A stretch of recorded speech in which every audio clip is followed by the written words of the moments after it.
سلام و خسته نباشید خدمت همه دوستان عزیزم. امروز اومدم براتون یه روش کسب درآمد از طریق تلگرام براتون معرفی کنم. این روش جوریه که شما میایین داخل تلگرام و رباتش رو پیدا میکنین که اسم ربات هم گیمه و شما جوری که باید استفاده کنین چیز خاصی نداره. روی این گزینه پایین میزنین، بذارید من دوباره براتون بیارم. این قسمت پایین رو میزنین، قسمت گیم ها میاد براتون بالا. حالا کاری که باید بکنین اینه که هر گیمی که دوست دارین شما پلی میکنین، حالا بستگی به سلیقه خودتون، آسونیش سختیش. حالا گیم های خیلی زیادی هم داره. شما این گیم ها رو پلی میدین و هم ارزش رو میتونین جمع آوری کنیم، هم اون تیکتی که داره.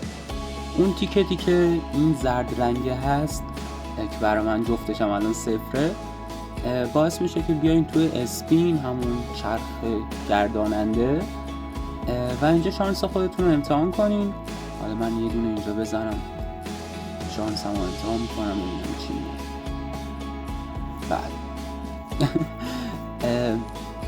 همینجوری روزانه شما میتونین با این تیکت هایی که دارین گردونه بزنین و هم از اینجا بتونین که پلی بدین و توکنش رو به دست بیارین.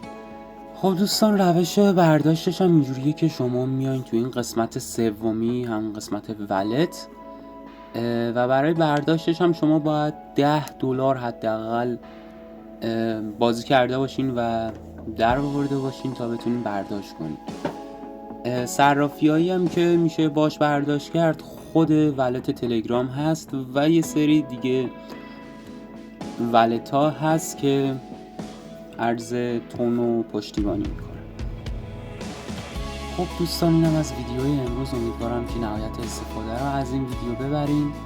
اگه بازم از این ویدیوهای کسب درآمد میخواین حتما کانال ما رو ساب کنید و زنگوله بغلش هم بذارین که هر موقع ویدیو جدید بذاریم با خبر بشید.